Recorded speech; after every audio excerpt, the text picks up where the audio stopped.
नमस्कार दोस्तों, स्वागत है आपका आज की हमारी नई वीडियो में। आज की इस वीडियो में हम आधुनिक भारत के अंतर्गत कांग्रेस के जो कार्यकाल हैं उनके बारे में हम चर्चा करेंगे। जैसा कि हमने लास्ट वीडियो में देखा था कि कांग्रेस के जो कार्यकाल हैं उनको 3 भागों में विभाजित किया गया है। पहला कार्यकाल प्रथम कार्यकाल था जो कि उदारवादियों का कार्यकाल था।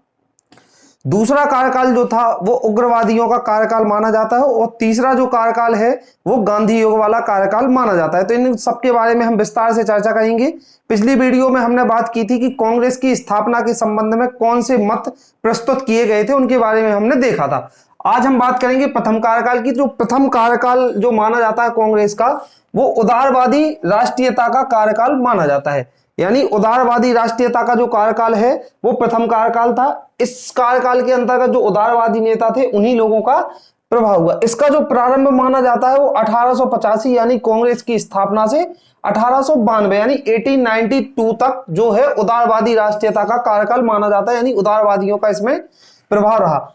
इसके जो ये ह्यूम जो थे, इनके हाथों में इंडियन नेशनल कांग्रेस की बागडोर रही है 1885 से 1892 तक। इनके हाथों में बागडोर थी। ए.ओ. ह्यूम जो कि वास्तविक कांग्रेस के संस्थापक माने जाते हैं। इंडियन नेशनल कांग्रेस के वास्तविक संस्थापक जो माने जाते हैं वो ए.ओ. ह्यूम को माना जाता है। ये एक अंग्रेज अधिकारी हुआ करते थे। 1892 से 1905 तक जो कांग्रेस के इन्होंने सचिव के रूप में कार्य किया। जो 1892 से 1905 तक का जो कार्यकाल था उसमें ए.ओ. ह्यूम थे, उन्होंने कांग्रेस के सचिव के रूप में कार्य किया। पहले जो कांग्रेस की सर्वाधिक जो बागडोर थी, जो सारे कार्यभार जो देखते थे, वो ए.ओ. ह्यूम 1885 से 1892 तक देखा करते थे। यदि कार्य की बात करें, इन पहले जो शुरुआत में जो भर्ती हुए उसमें उदारवादी लोगों का अधिक प्रभाव था।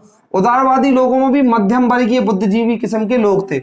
यानी कांग्रेस के जो उदारवादी मध्यम वर्गीय बुद्धिजीवी लोग जो माने जाते हैं वो उदारवादी, इनमें कौन कौन से लोग शामिल थे? तो इनमें वकील, डॉक्टर, साहित्यकार, समाज सेवी, इस तरीके के लोग जो कि हिंसा पर भरोसा नहीं करते थे, इस तरीके के लोग उदारवादी राष्ट्रीयता के कार्यकाल में शामिल थे। उनमें वकील भी थे, डॉक्टर भी थे, साहित्यकार भी थे और समाज सेवी किस्म के लोग थे। ये जो होते थे ये अल्प वैकल्पिक राजनीति का सहारा लिए हुए थे। यानी इनका मुख्य वैकल्पिक राजनीति नहीं थी, इनका मुख्य विकल्प राजनीति नहीं हुआ करता था। ये अल्प वैकल्पिक रूप से ही राजनीति किया करते थे। ये हिंसा का सख्त विरोध करते थे। हिंसा के विरोध में ये हमेशा से रहे हैं। हिंसा का सपोर्ट ये इन्होंने नहीं किया, हिंसा के विरोधी थे। और जो ये अपनी मांगों की जो प्रस्तुति करते थे, यदि इनकी मांगों की पूर्ति नहीं होती थी तो ये आंदोलन के द्वारा अपनी मांगे मनवाने की कोशिश करते थे। इन्होंने कोई भी हिंसा नहीं किया है।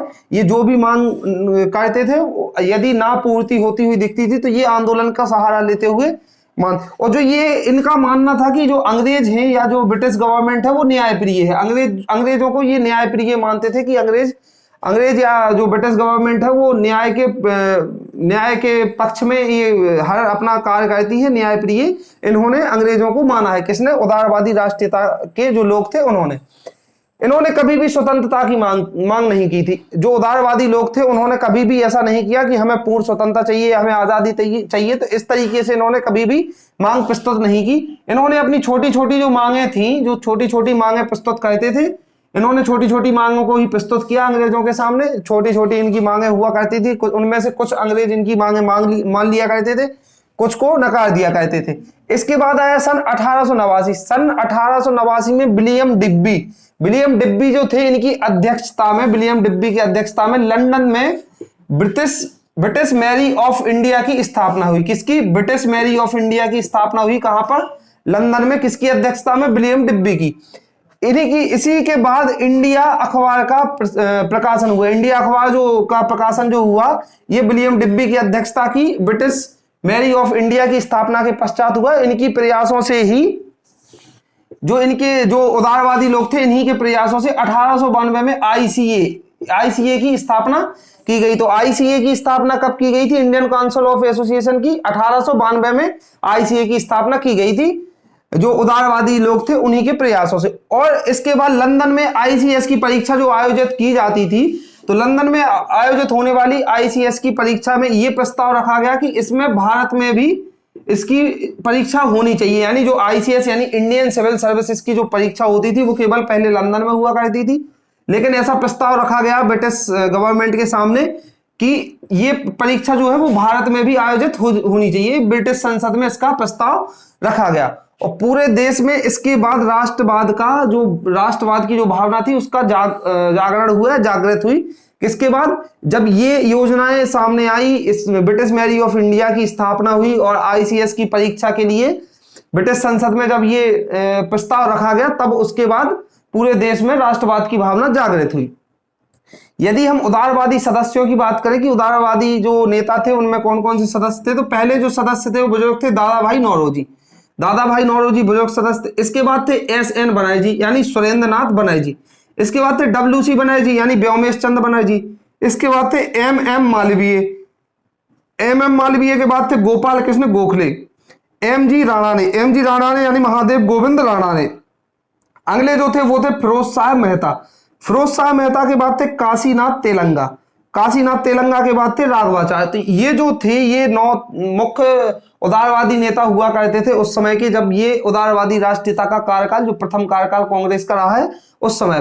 तो इसमें हमने देखा कि उदारवादी राष्ट्रीयता का कार्यकाल किस तरीके का रहा, किस तरीके की उन्होंने मांगे प्रस्तुत की, उनके उद्देश्य क्या थे। उनकी उद्देश्य ये नहीं था कि वो मतलब इसमें पूर्ण स्वतंत्रता उन्होंने कभी नहीं मांगी, या उन्होंने ऐसा कभी भी नहीं कहा कि हमें स्वतंत्रता चाहिए। उनकी छोटी छोटी मांगे हुआ करती थी उदारवादी लोगों की, तो वो अपनी छोटी छोटी मांगों को ही आंदोलन के सहारे पूर्ण करने की कोशिश किया करते थे।